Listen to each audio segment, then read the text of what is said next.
I got the opportunity to meet 6 rich Ghanaian men, and I asked them this question: why are they not building factories for the youth of this country to get a job to do? These 6 rich businessmen burst into laughter as if I have said something funny.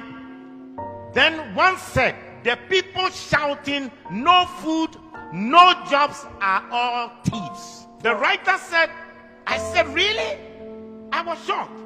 And the man then went on. He said, I run a manufacturing business and trading business. He said, the biggest challenge in my manufacturing business is not electricity. It is not infrastructure. The biggest challenge is getting honest staff. Everyone we hire appears to be on a mission to steal as much as possible.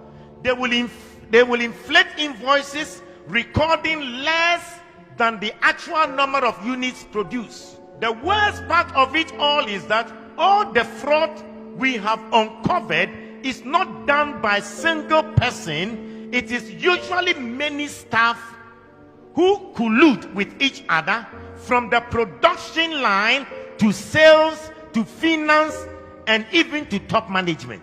The businessman said, there was a year I overhauled management 3 times. I now use Indian expatriate management. So competent, so honest, and so straightforward. I thought they were expensive at first, with all the visa fees, accommodation, house staff. But now that the losses due to staff theft have been reduced to a minimum and efficiency increased, the Indian management has turned out to be cheaper than the previous African Ghanaian management. Now all sensitive positions involving money go to Indians. Africans are only allowed in non-sensitive positions.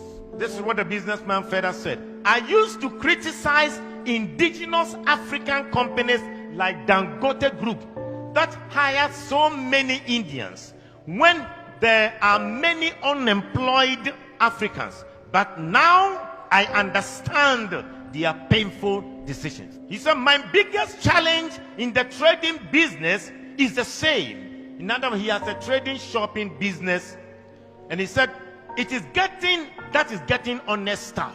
The form of trading occurs in open market and involves staff having access to huge sums of money running into few millions. I know how much I pay to security companies to provide the escort for the staff, not to prevent robbery, but to ensure that the staff will go straight to the bank and will not run away with the money. This money spent on security companies is even enough to be declared as profit. He said we have to spend a CCTV, biometric scanners, and other things that wouldn't be needed if the staff weren't looking for opportunity to steal. He said it got so bad at a point that my own criteria for employing a staff was no longer competence or certificate, but honesty.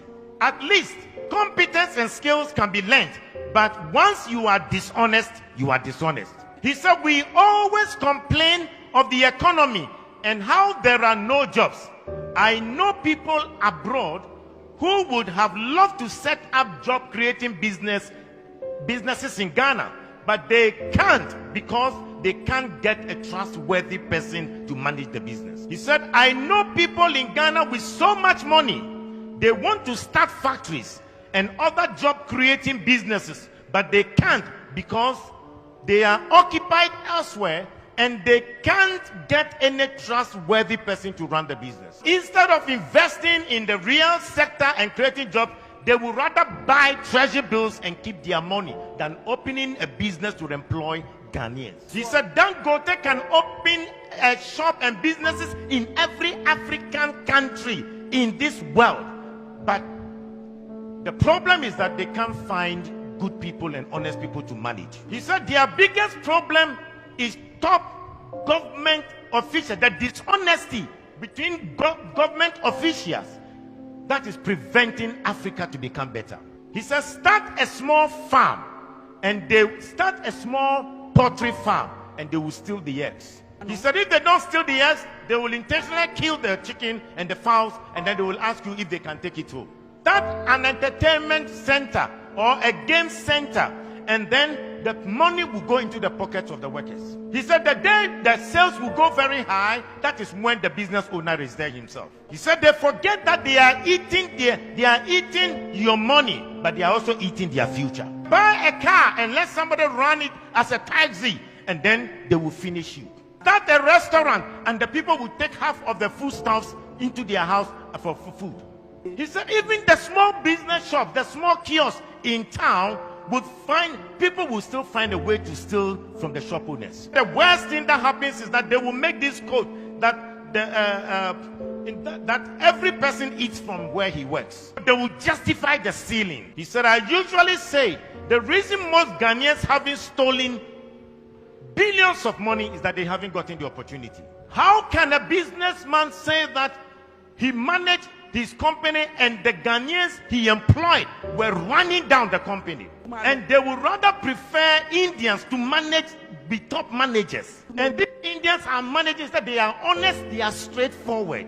The Indians are not Christians. But most companies in Africa have trusted them because they can run their companies very well. 70% of the population are Christians here in Ghana. 17% or 16% are Muslim. You put that together, over 92% of the people in Ghana are religious. So you ask yourself the question, what is the use of going to church?